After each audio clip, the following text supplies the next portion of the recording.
20 years have passed since the mortal gamers banded together and entered World of Warcraft by the millions.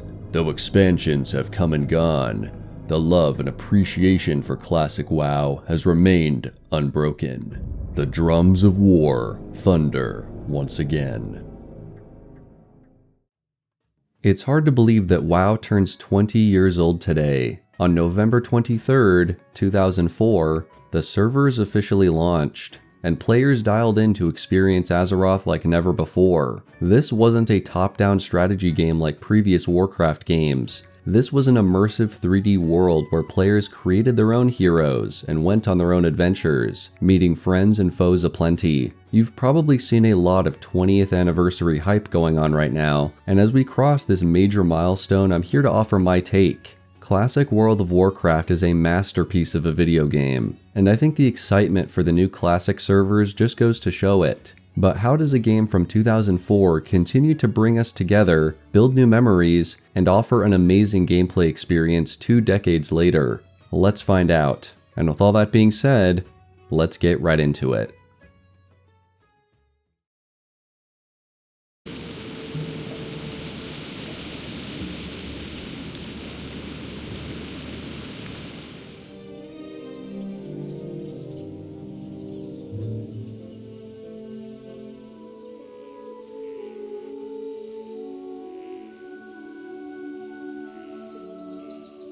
There are so many directions I could take to explain why Classic is a masterpiece, but while writing this video, I always found myself coming back to one thing first and foremost: the world. That might seem obvious or maybe a cop-out. I mean, it's literally in the title of the game, but it's such a critical part of what made early WoW so iconic, so atmospheric, and I'm sure like many of you, that feeling has drawn you in from day one. The variety and uniqueness of each zone plays a major role, and there's rarely a case where the environment seems repetitive or dull. There is obvious passion and dedication on display by the developers from the very beginning, and even with some reused assets from time to time, every zone has its own essence, story, and opportunities to explore something new. I can't talk about the zones without mentioning the music and ambience that accompanies each one, from the grand sweeping vistas and capital cities to the smallest of grottos and forgotten caves, the howling of wolves in Elwynn Forest,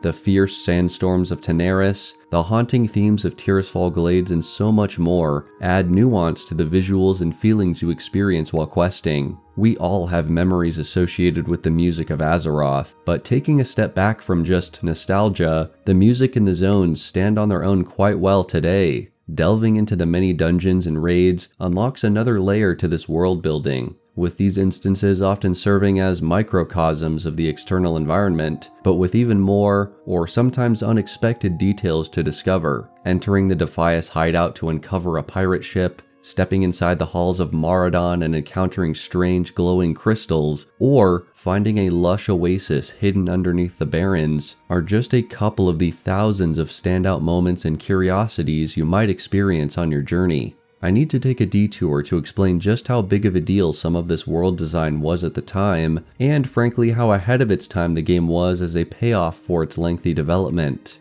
Compared to other MMOs of the time, which heavily relied on loading screens and many different maps to balance out pressure on both the server and client, WoW's custom engine meant the devs could optimize the graphics, the loading, everything for what they wanted to accomplish: a 3D version of Azeroth that was as interconnected and immersive as possible. Except for traveling between the 2 continents, entering an instance, or using a mage portal, WoW has almost no loading screens, which was incredible in 2004. During a Games Expo where the team showed off flight paths for the first time, the other studios were in awe of the seamless exploration between zones. We might take this for granted nowadays, but it's just one more piece of the design that contributed to the game's novelty and success. With around 40 zones to explore, over a dozen dungeons, and a few raids to conquer, and hundreds of quests, all available at launch, the amount of content also cannot be understated. So we have this expansive, cohesive world filled with unique landscapes and music and quests, but what's the result of it all? The short answer: an unforgettable, rewarding journey that spans dozens, if not hundreds of hours. With so many games nowadays pushing for endgame content and rushing to max level, Classic WoW, or at least the original spirit of Classic WoW, is a reprieve from that mindset, a chance to slow down and take in the environment as you advance in your knowledge of the game. Getting to level 60 feels like something you've earned, not a chore to get out of the way before starting the real game. Questing is the main source of progressing and leveling from 1 to 60, but it's also the lens through which you can learn so much about the history and lands of Azeroth. While many zones have local quests that help you explore nearby places, Classic WoW is ambitious in how it weaves an interconnected web of quests across zones both near and far. It challenges the player to move and explore in a non-linear fashion, and through these explorations, combined with 8 races, 6 starting zones, and 9 classes that offer unique quests, your character undoubtedly traces a path across the map that is unique and meaningful to your particular choices. You might log in and expect to spend your day in Duskwood, only to end up soaring through the mountains of Cosmodan on a griffin. Or a spontaneous Zeppelin ride might whisk you across the sea to the red canyons of Durotar. Again, you see, we're back to the world and how your character interacts with it. I think it's also important to note that not every stop on your journey warrants an objective or quest or item. Oftentimes, the smaller details in the lonelier corners of the map contribute to the impeccable atmosphere of the game and its world, and nothing more. There are places, creatures, NPCs, small things, thousands probably, that make the world feel more alive and mysterious in ways that don't relate at all to questing or leveling or gear or winning. They're just for fun. Remember when games could just be for fun?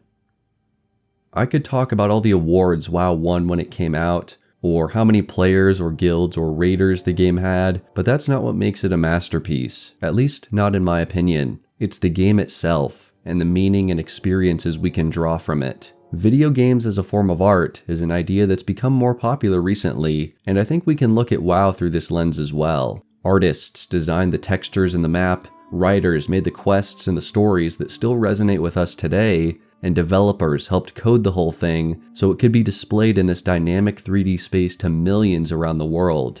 And all that makes a lot more than just a product, something to sell. It's an experience, an adventure, a story, or as I said, really a lot of stories told all together across this massive environment, sometimes over the course of weeks, months, or even years. I've played WoW for over 13 years, and I'm certain there are still quests I haven't completed, secrets I haven't uncovered yet, and hidden details or stories that we can all still discover. And even if we had solved all the mysteries, worked out all the secrets, WoW would still be a timeless classic. I don't watch Lord of the Rings every year, hoping for a whole new experience. I watch it because it's awesome, and has stood the test of time as one of the most well-made trilogies ever. It's the same for classic WoW within the realm of gaming. 10, 15, 20 years later, it still has that appeal. And even when we take a break from Azeroth for school or work or family, it's never truly gone. It sticks with you, and that impact, and those memories,